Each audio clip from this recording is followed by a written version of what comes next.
Shri Ganeshaya Namaha. Om Shri Saraswatyai Namaha.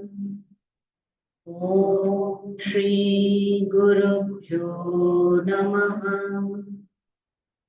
Om Sahana Vavatu Sahano Bhunaktu Sahaviryam Karavavahai Tejasvinavadhitamastu ma Vishavahai. Om Shanti Shanti Shanti. Vakratunda Mahakaya Suryakoti Samaprabha Nirvignam Guru Medeva Sarvakaryeshu Sarvada. Saraswati Namo Nityam Bhadrakalyai Namo Namaha. Veda Vedanga Vidyanta Vidyasthanebhya eva cha. Saraswati Mahavage Vidye Kamalalochane Vidyarupe Vishalakshi Vidyam Dehi Namostule. Yadaksharam padam prashtham matrahinam cha yad bhavet tatsarvam kshamyatam devi prasida parameshwari. Akhanda mandalakaram vyaptam yena characharam tatpadam darshitam yena tasmai shri gurave Ajnanatimirandasya Jnananjanashalakaya Chakshurunmilitam Yena Tasmai Shri Gurave Namah. Guru Brahma Guru Vishnu Guru Devo Maheshwara Gurureva Param Brahma Tasmai Shri Gurave Namah. Om Namo Bhagavate Ramanaya. Hari Om, Hari Om. Welcome to this sessions on Upadesa Sara. This is a text composed by Bhagavan Ramana Maharshi. Ramana Maharshi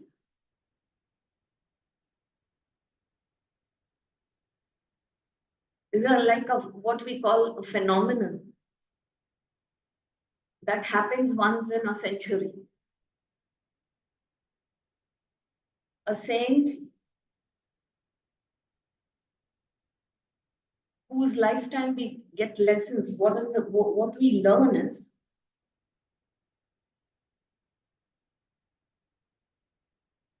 as though his entire lifetime was a lesson for us, and just to show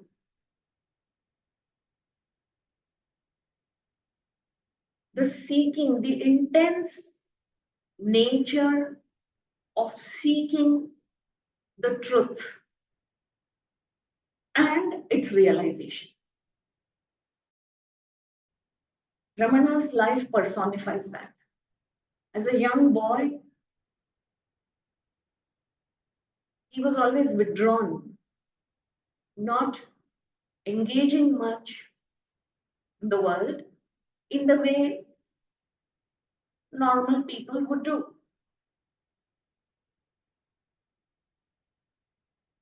He was fond of introspecting.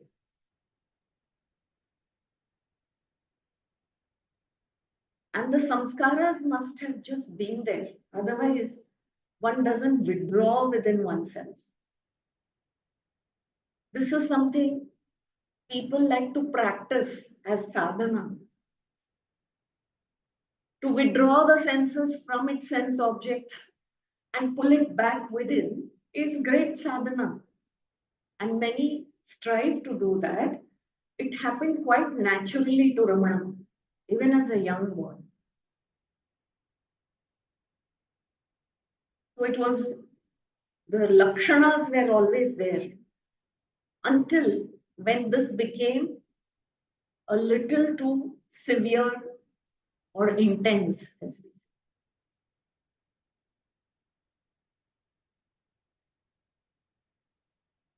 And for him, it is said that he always knew he had, the word Arunachala had special place in his heart. And he didn't know who it was. Until by accident he heard one of his relatives speak about it. The Arunachala mountain in Tiruvannamalai. He just heard that. And that triggered. He decided to leave home, go to Tiruvannamalai in search of Arunachala. This seems very, for most of us, already great fiction because nobody does this. The calling of just one word, one shabda, the effect it had in him, it pulled him from his comfort zone. The home is, and with family, is the most comfortable place, secure place anybody would like to be in, isn't it? Just that was enough. He left everything, somehow reached Tiruvannamalai, surrendered, he looked at the mountain. He said, "Here, Arunachala, I have come and I surrender at your feet."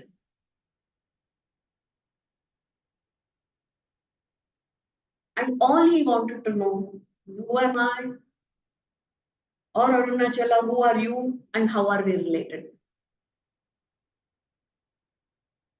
Now, for most of us, even this question as to who am I doesn't come until we have not heard it in a satsang. Because we are very sure of who we are. So you might say, I am confused, I don't know whether I should do this or do that. But about who am I am quite sure. Anybody you ask, in fact, that's what we learn.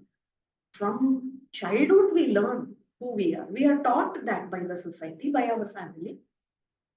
And I learned the daughter of so and so, this is my name, this is how old I am. I'm taught to tell all this.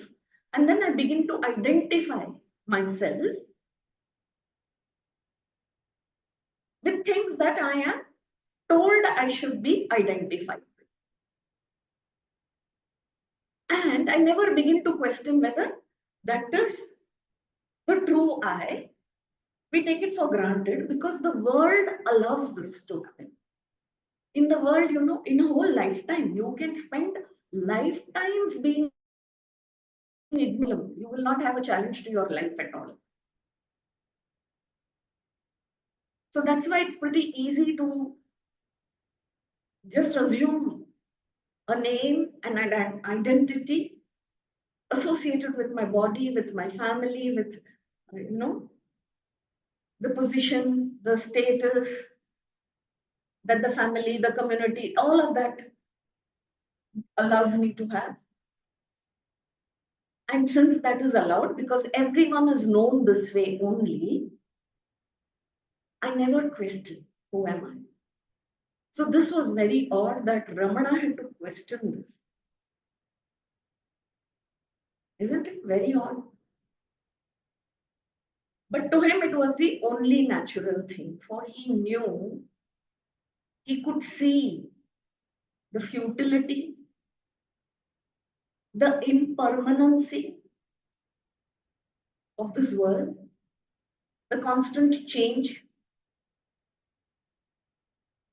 So in all of this, he wanted to know, is there a permanent I? What happens after death of the body? Where do I go? These were the questions.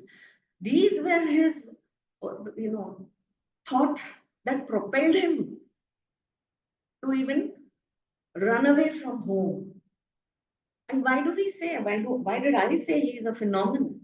Because he left all that, went to Tiruvannamalai, sat in meditation.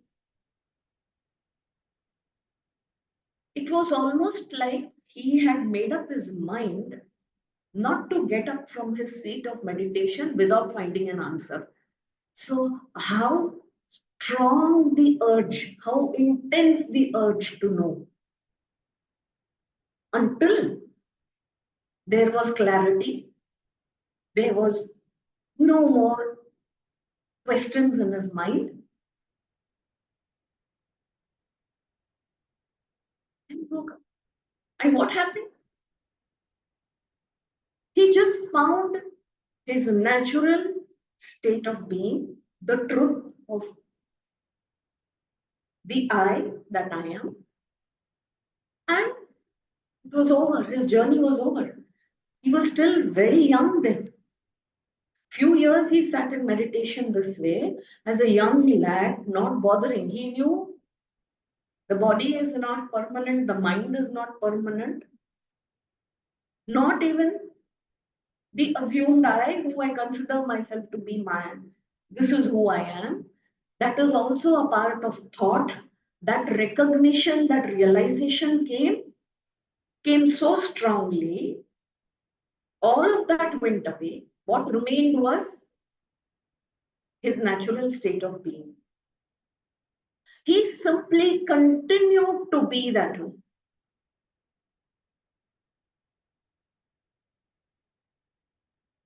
In that state of being, he did not have any more desires, no vasanas, no samskaras left. Out of habit, doing something was also not there. That is why Brahma phenomenon. Truly renounced anything that had to do with the body or the world.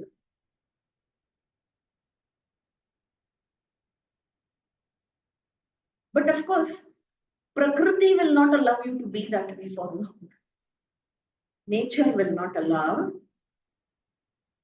So when people started, they were thronging after him. Even as he sat in meditation, he was quite disturbed by people coming and visiting him out of curiosity. Who is this lad, young boy, who's in samadhi for so many days? He is not eating. So he would be disturbed by that and he started moving away.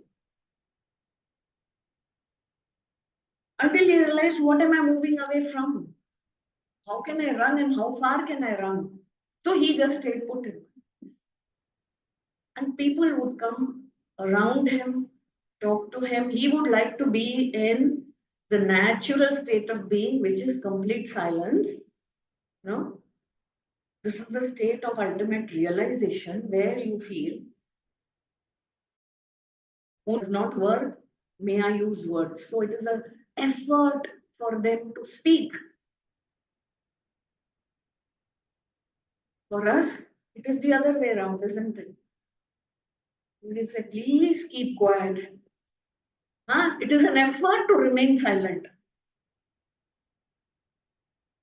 But in a state, the natural state is silence. If you see, silence is something that you already have. It is in you. Nobody can give you silence. I can give you my words. I can give you some sound.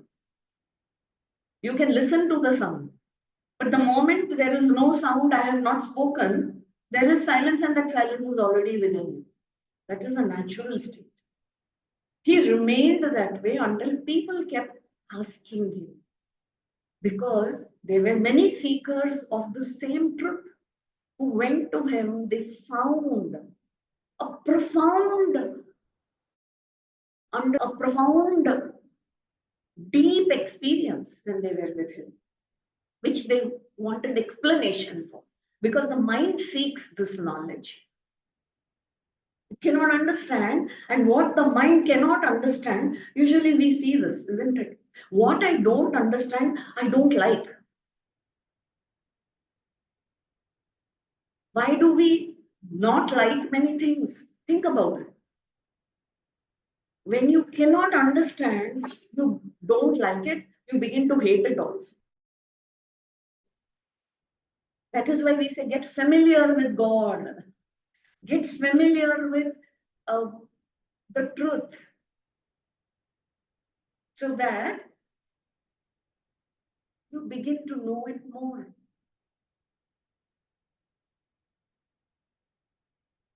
He was very comfortable remaining silent, but he realized that there was genuine seeking from people.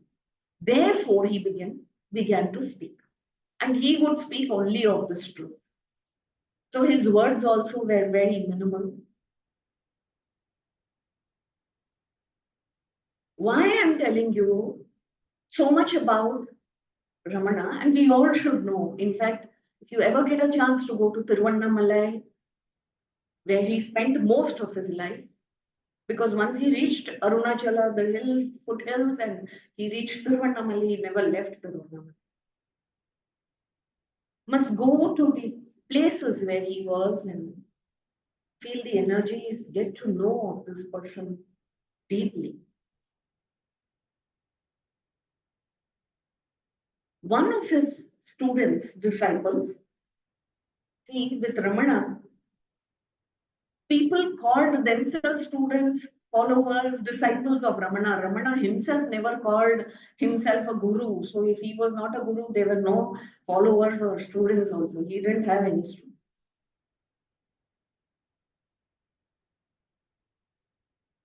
One such Tamilian poet by the name Murugan, he was writing a Puranic tale, a story he wanted to translate in Tamil.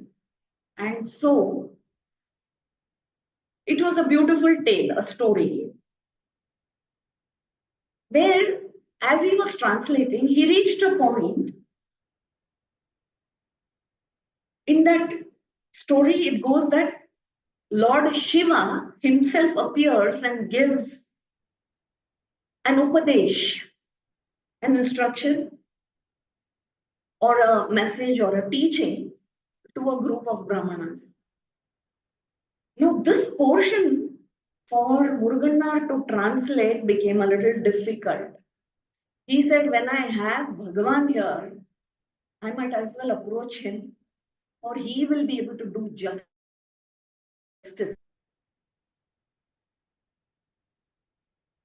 The story goes like this, that there were a group of Brahmanas. We can call them Karmakandis, students of Vedanta will know the Karmakandis, who strictly believe in action.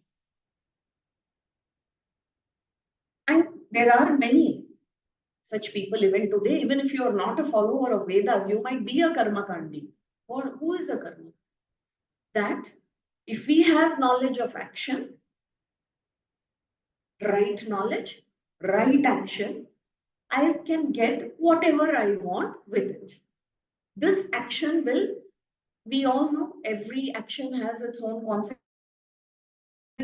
Doing the right action with right knowledge will get me whatever I want in this world. So action is paramount. What one has to do, how one has to do, that should be known. Everything will happen. I will get whatever. So they were happy with this knowledge and they were going to perform some yajna this way. Total faith in what they were doing, conviction was there. In fact, it is this total faith and conviction with which they were doing it that probably prompted Lord Shiva to give them this Upadesh. That not everything is possible. You cannot control all factors within your actions. You can't bring about that. That is why in Vedas, the rituals and all have to be performed in a particular way and at a particular time. So many factors are dependent on.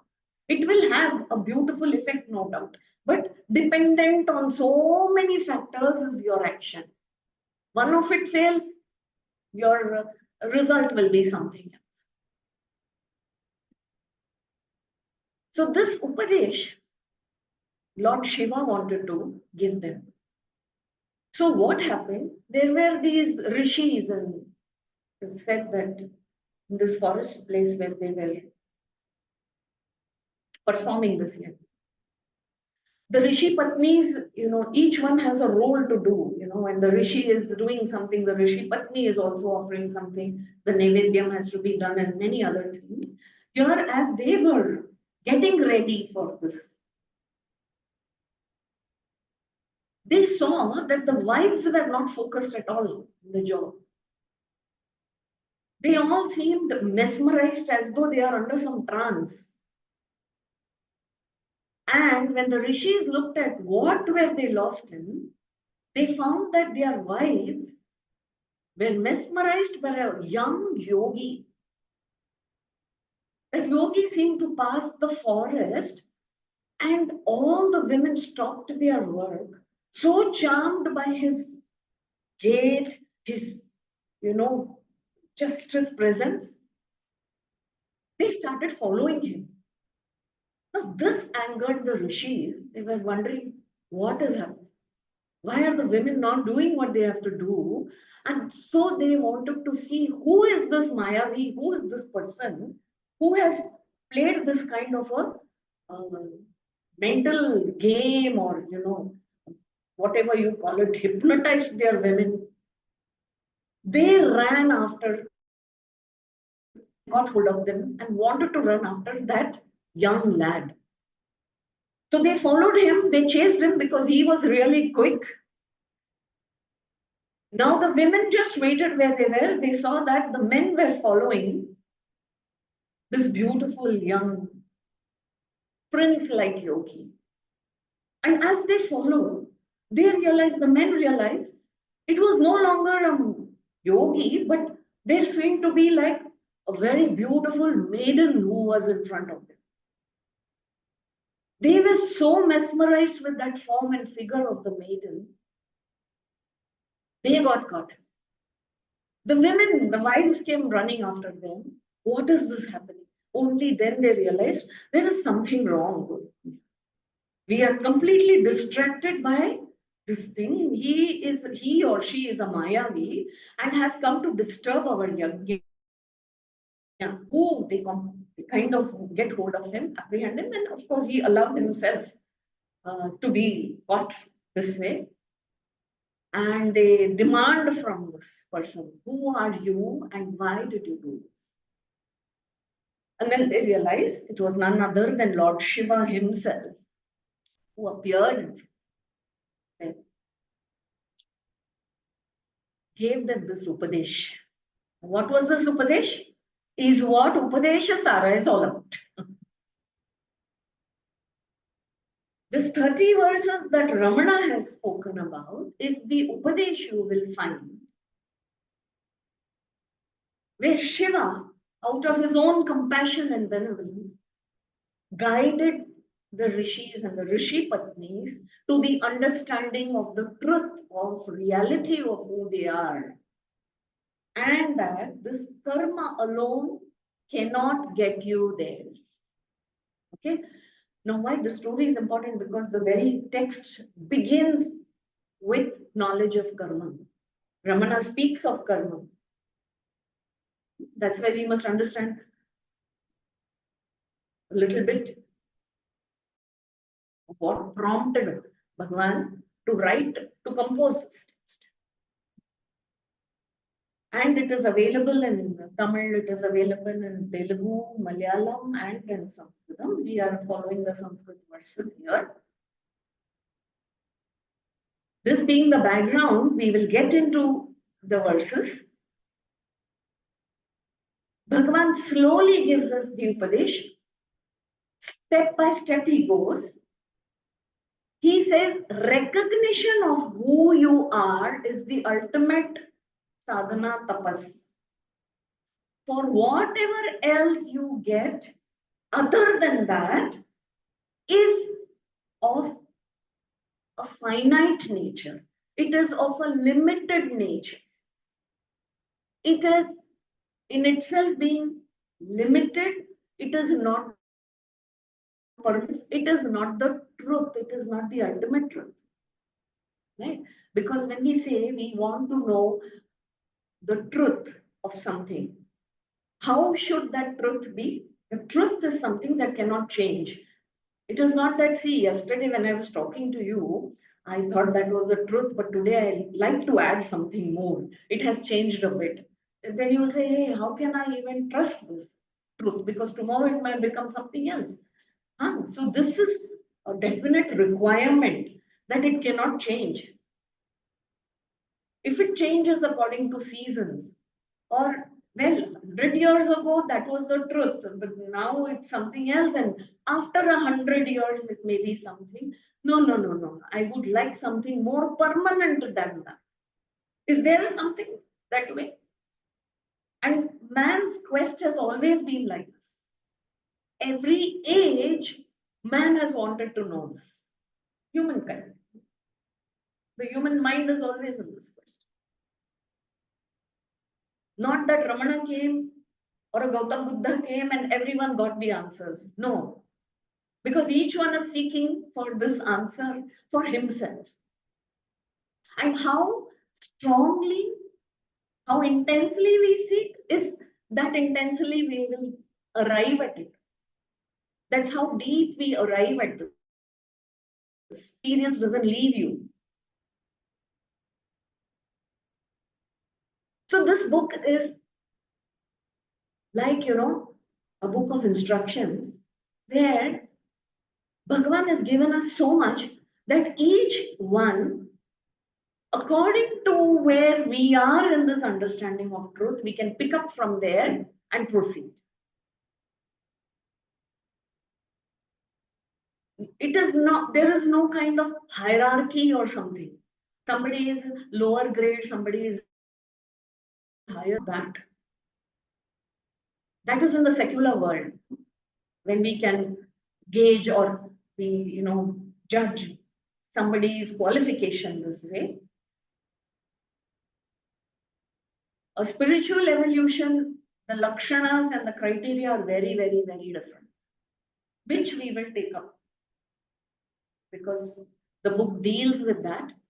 But the ultimate, as Bhagavan says, Bhagavan Ramana says, is getting to know, inquiry into who I am, and arriving at that is the permanent life declared by Ramana, who has come to recognize this truth. Now, for whom is this important? For only seekers of the truth is this important. Okay, for non-seekers, we are not even speaking about it. We should know this. This is the Anubandha Chatushtaya, as we say, of a book. When you pick up a book, what is the purpose? Why are we all attending this class today? Is because we, out of curiosity for information or to dive deeper, because some of us have probably heard the Upadesa Sara before. Some of us have heard it from many other gurus, and yet, it is like an ocean. You keep discovering. Every verse is coming from the highest consciousness. So you keep on discovering something. So with this in mind, let us get into reading the verses, and as Bhagavan starts the very first verse, कर्तुराज्ञया प्राप्यते फलम् कर्म किं परम् कर्म तज्जडम्.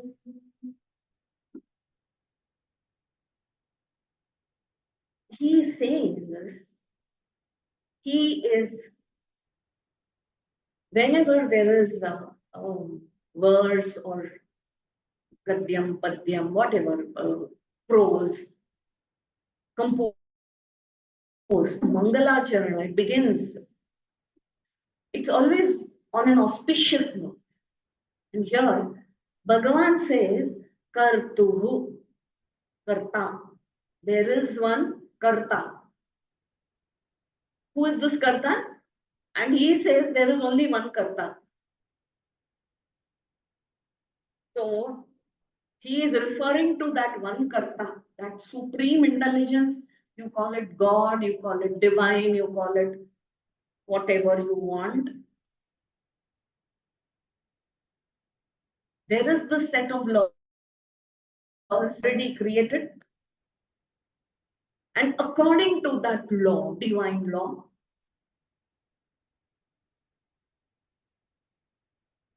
creator of the world, who has created these laws, fruits of actions, which means karma phalam, kartuhu, karta, ajnaya, by the command, ajna, order, by the command of such a karta alone, prapyate phalam, you get fruits of action. So then he says, so karma kim param. How can you say karma? This is like a rhetoric.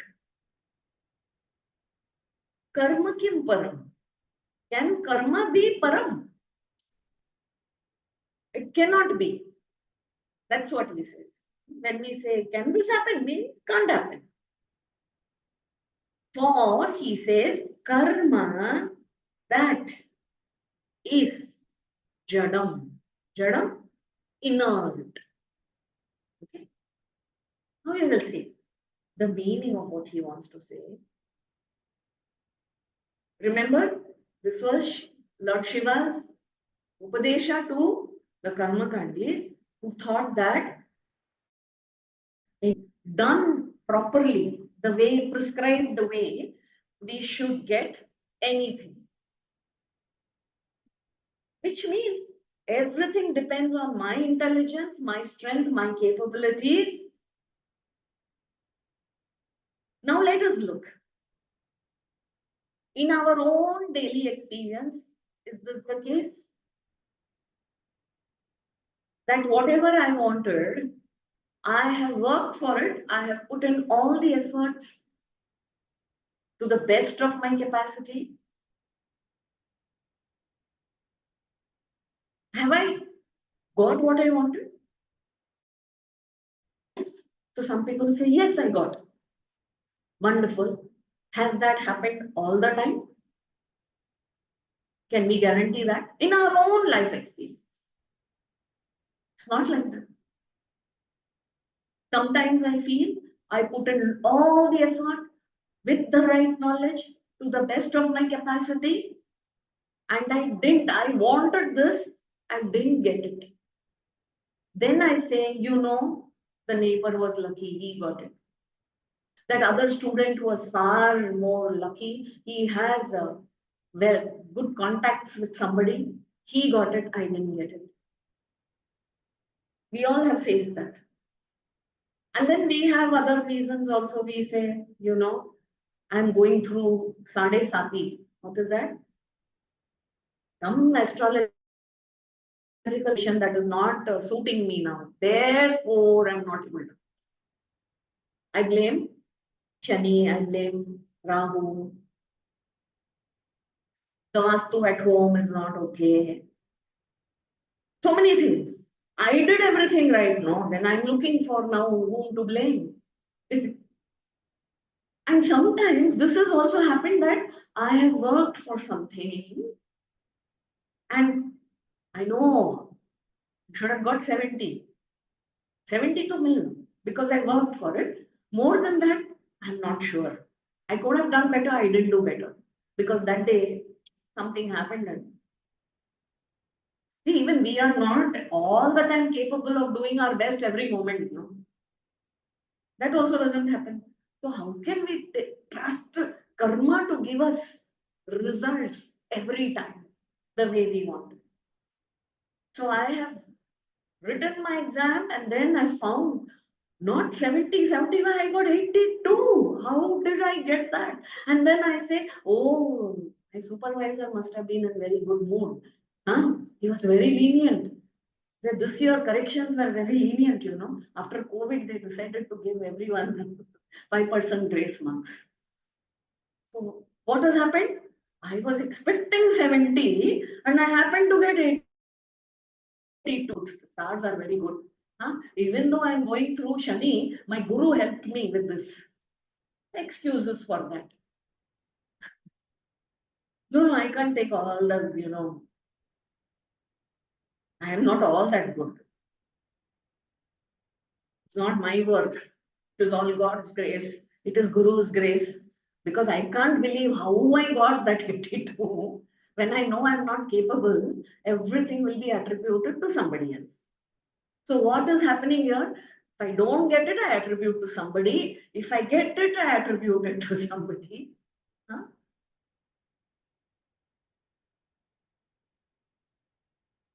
So how it's proven already that it doesn't work like this. Because if each one was to get, then in this world, where would everybody be? It is not like that. Bhagavan says, this phalam that you get by any action is not permanent.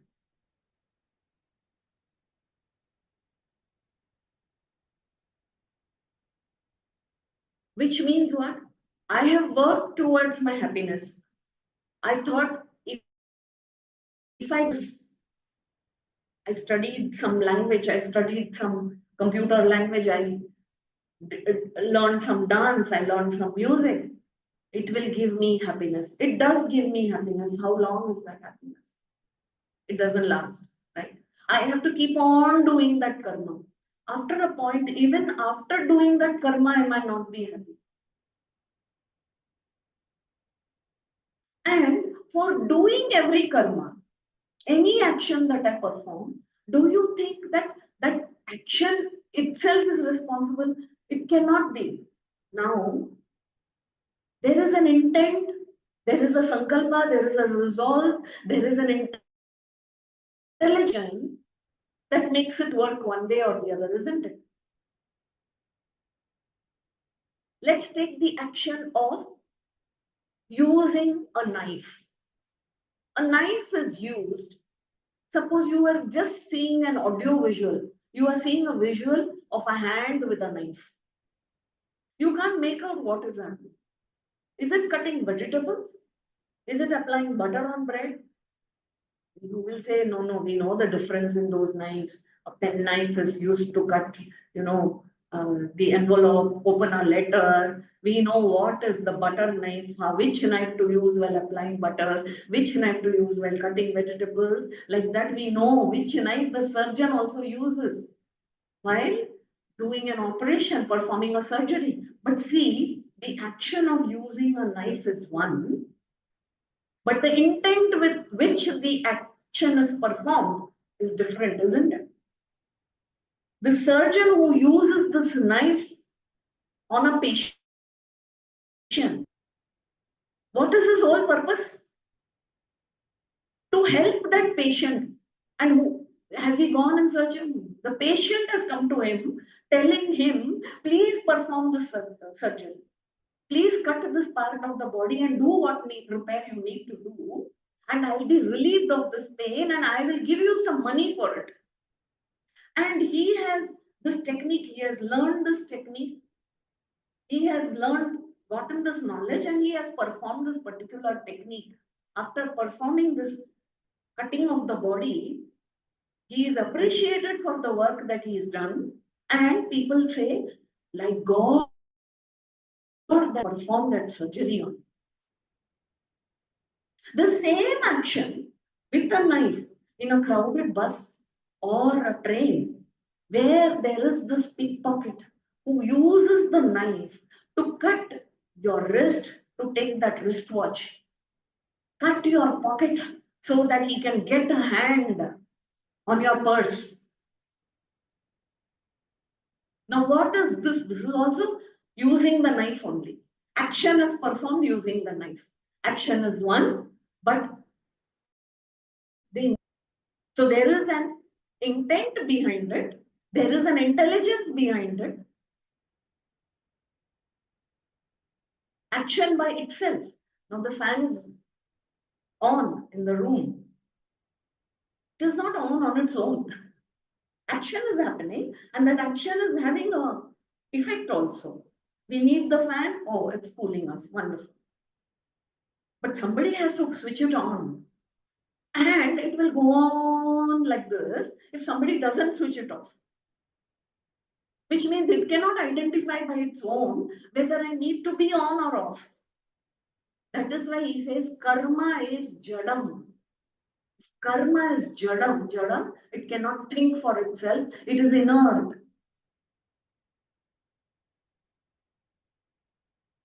It has no intelligence of its own. Intelligence that runs the instrument is different from the instrument. The electricity that empowers the fan to rotate is different from the fan, isn't it? And that electricity is sukshma. That capacity is different from the equipment itself. So this electricity that runs through the heater heats up the room. The electricity that runs through the AC cools the room. Electricity is one, equipment is different. Equipment is jadam. The electricity is sukshma, without which action cannot happen. We must learn this. Of course, he is going to take us further into it's not. So let us not consider that action alone on we have performed this action and sometimes got what we wanted, sometimes not got what we wanted, sometimes what we wanted. He says we cannot even arrive at this conclusion that I can get what I want with mine. It is only because of that karta, that ordainer or the creator of this world or God or the divine will or divine law as you call it. It depends on him alone. Bhagavan Krishna in the Gita says, isn't it? That I am the ordainer. I am the controller.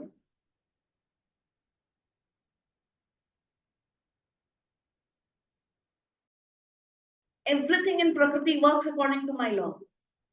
But he says, I'm not even concerned about it because the law is something I've given and then I'm not.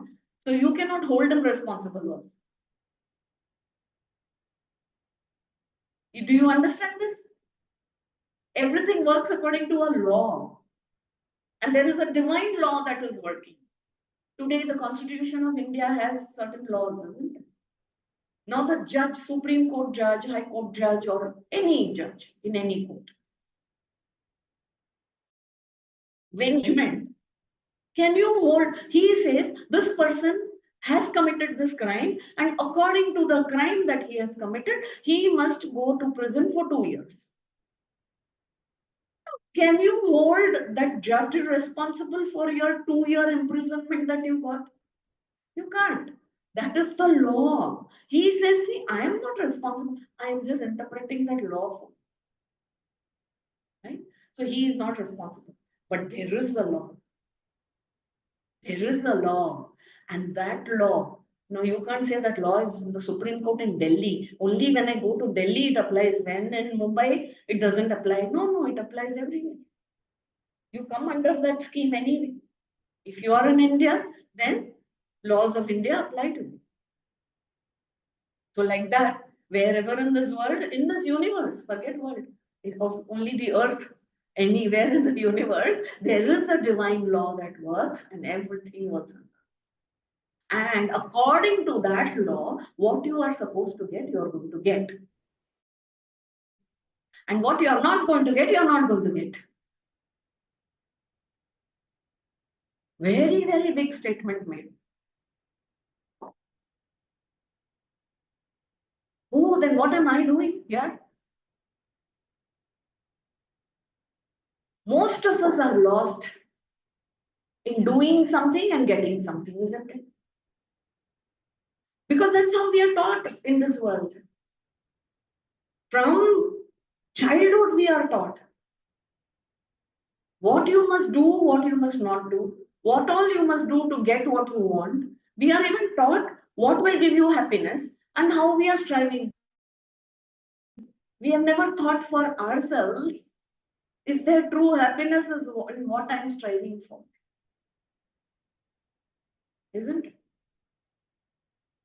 We are told you should be a good child, you should be a studious child, you should be an intelligent child, you should stand first. Whichever parent, I don't know whether they themselves have achieved that. They don't, they can't, they have not, nor have their forefathers achieved, but they definitely want the next generation and they think they can. They have that the child will do what they could. The child has come with his own package of karmas. We don't realize this. Each one of us is a karma package already come into this life to go through certain experience.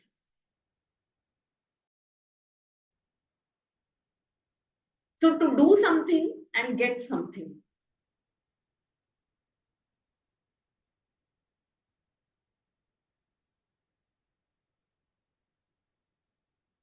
This is where Ramana says, what is not going to happen is not going to happen, and what is going to happen is going to happen. Because my knowledge is limited, my action is further limited.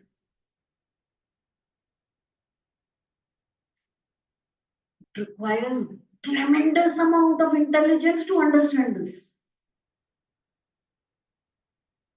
This is wisdom.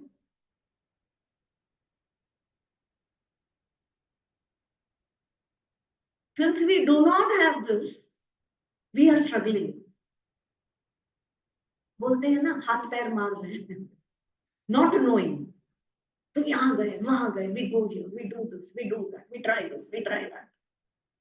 And where suppose it was meant that you're going to be happy today, it is meant that this has to happen, and you think you did it and so you are very happy. Something was not to happen, we cannot accept that.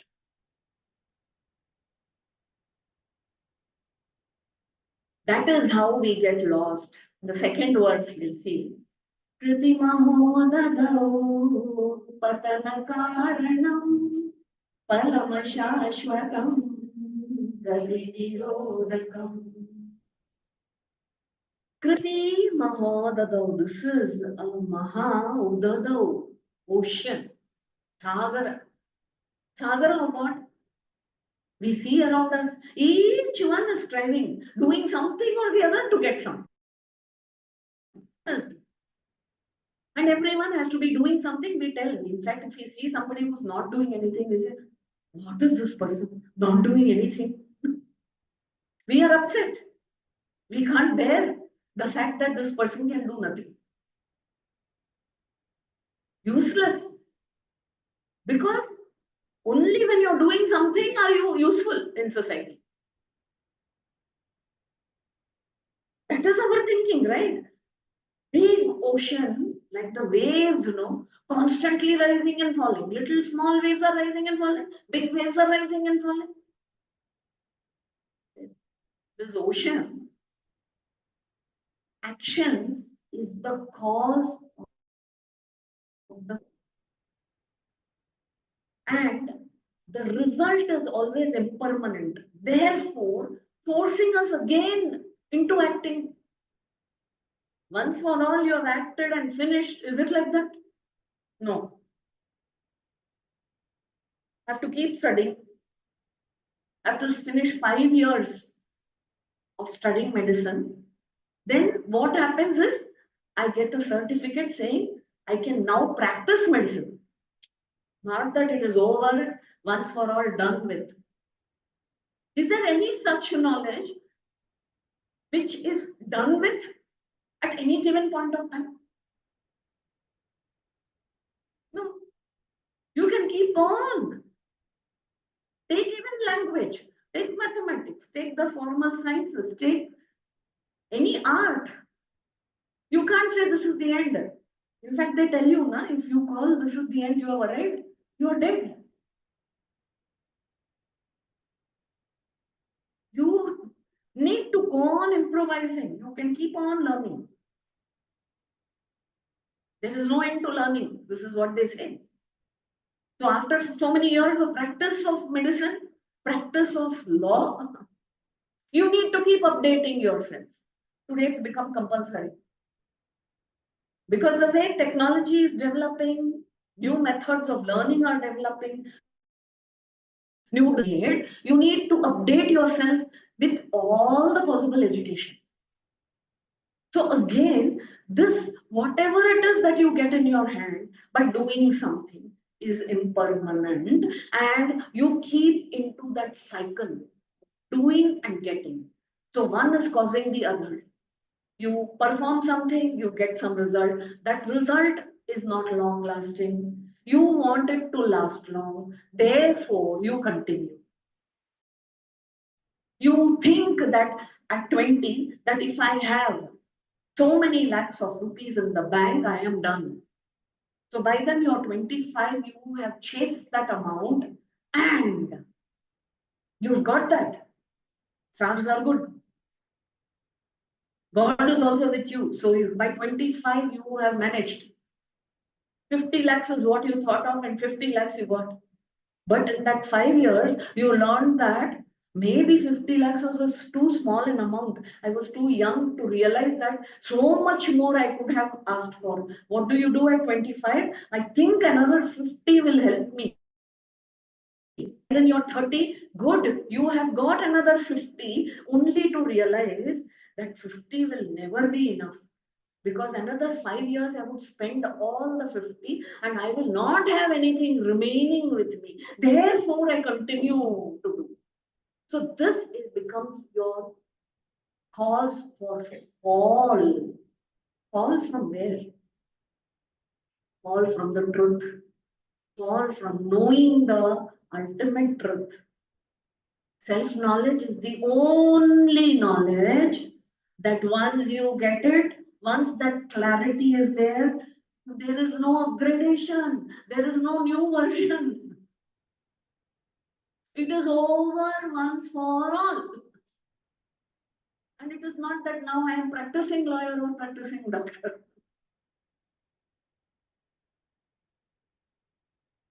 So strive to get that one knowledge and come out of this ocean of doing. Next, what should I do? Next, what should I do? Next, what should I be? What should I become? That will give me happiness. That will give me an understanding of the world. Incomplete these are, because our quests are incomplete. We have to know where we have to go and get this. That will give me satisfaction, complete satisfaction. That I am not seeking this anymore. Is there some such action that will give me everlasting happiness? In fact, aren't we all seeking happiness? Isn't it? In anything that we do. Anything that we do, why are we doing it? Because at the end of it, I want to say, I'm relieved, I'm satisfied, I'm happy.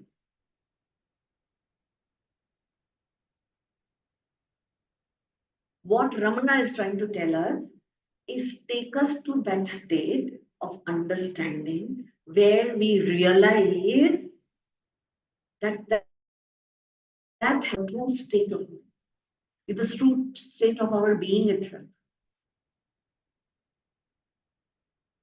And you don't need to do anything to go there because that is already who you are.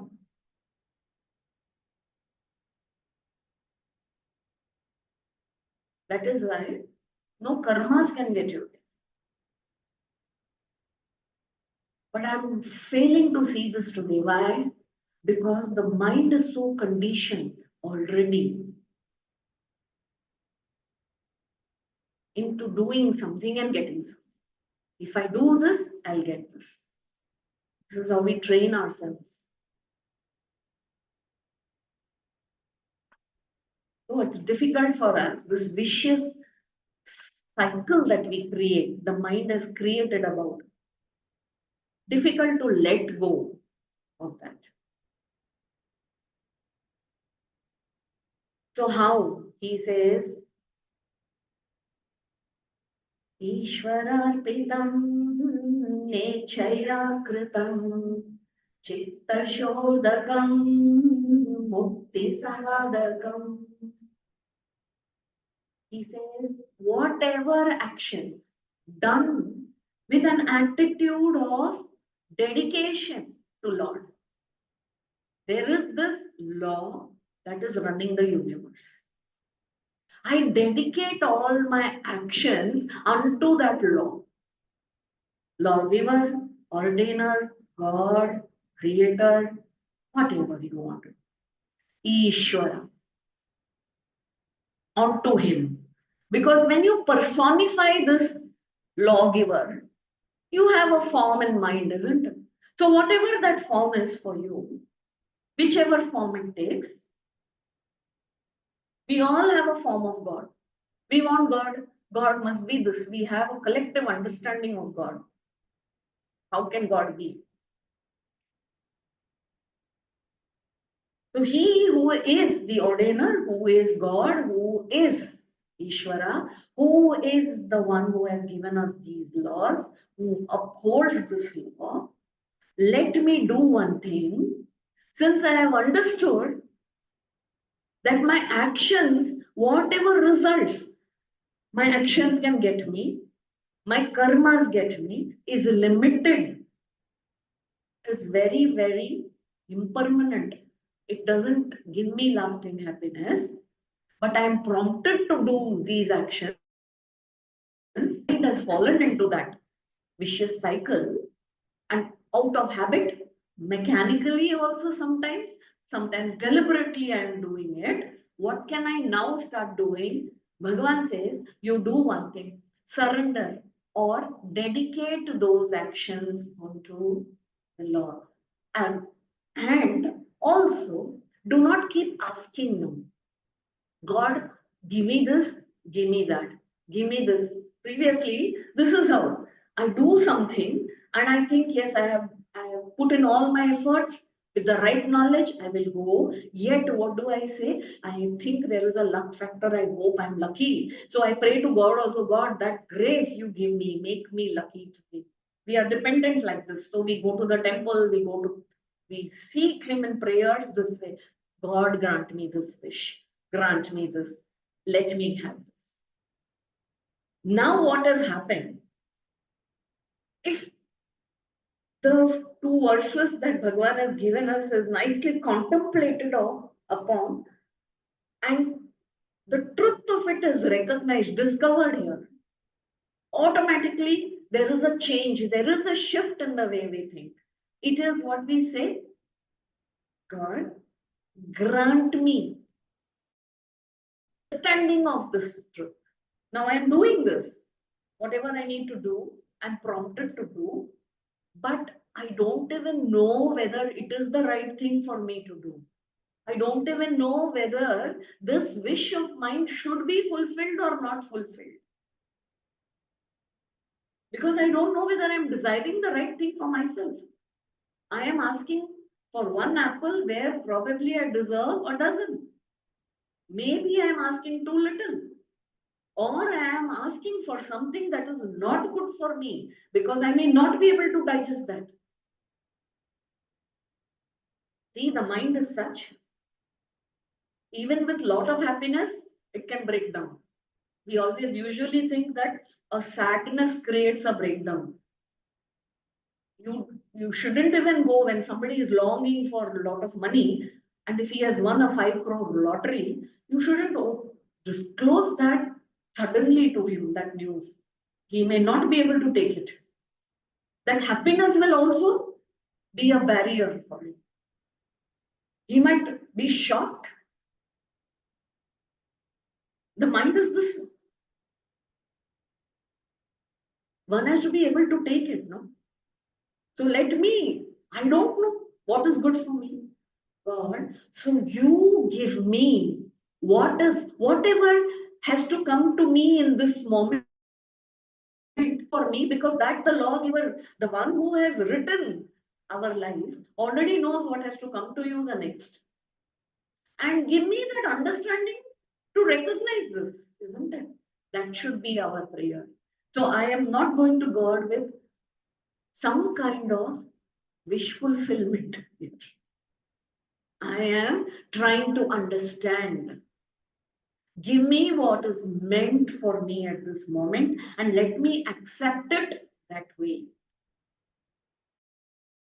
So, without any desire, when I seek to perform this, all of this I have to do, certain duties that I need to do, not knowing where I have to go, I committed myself to certain other things, but I can't, and one should not leave anything undone also. So while I am fulfilling my responsibilities as a husband, wife, mother, father, child, son, daughter, all of us, we are committed to each other this way with different duties and responsibilities. As I am doing, let me not seek, wish this way. Rather, as I am committing myself to my duties and responsibilities, show me what I need to look for. Let the right thing come to me.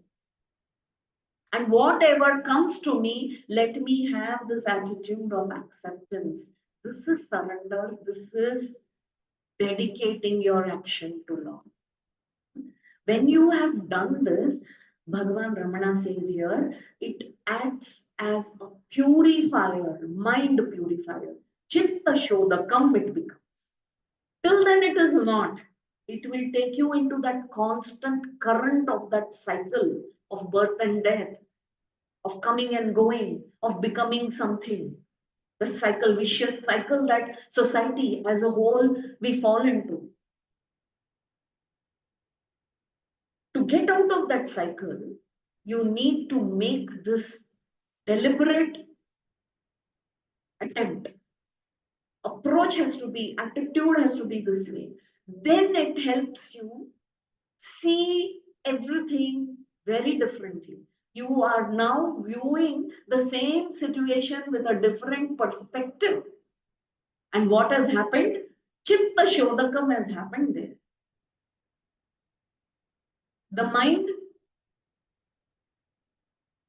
gets purified, and that leads to mukti. It becomes a very tool for liberation.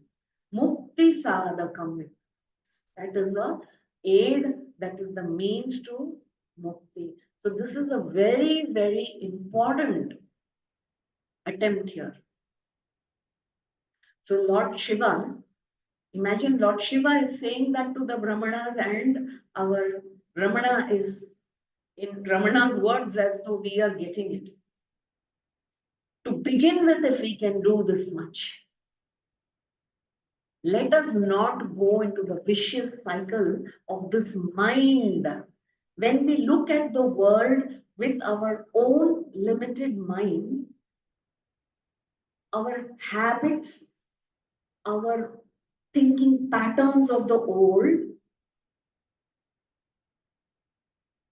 drive us into seeing the things as in the past, which means we are missing something very, very beautiful in the present right now.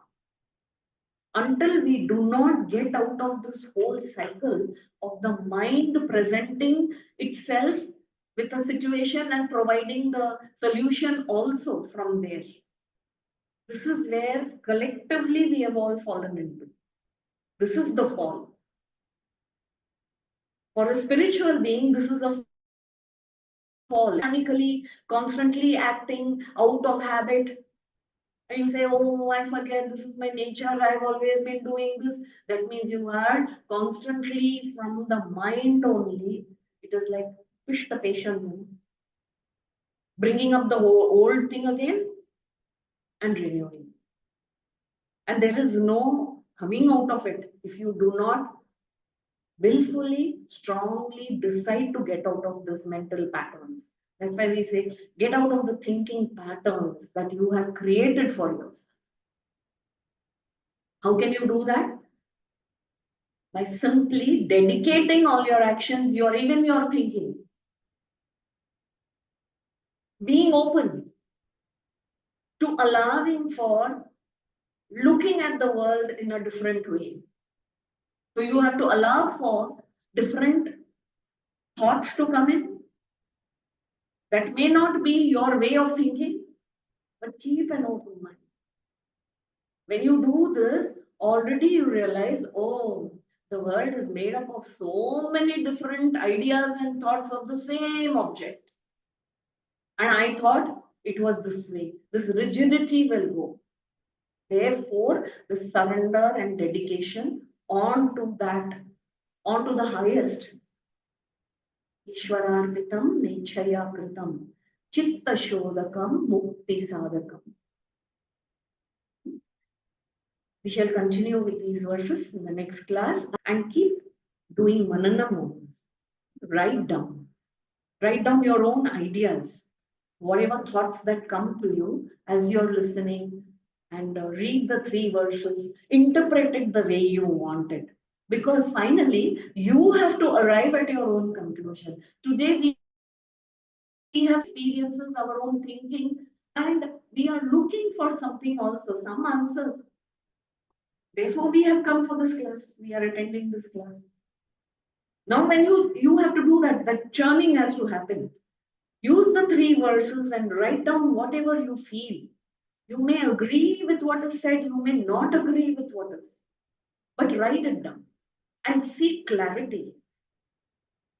Because as we go on with the text, much more understanding and clarity will come. It will come its way. Conclude the session today. Yeah.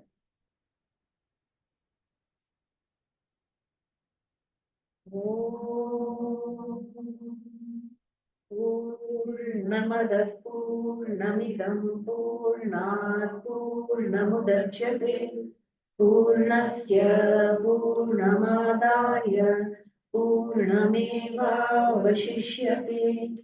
Om Shanti Shanti Shanti.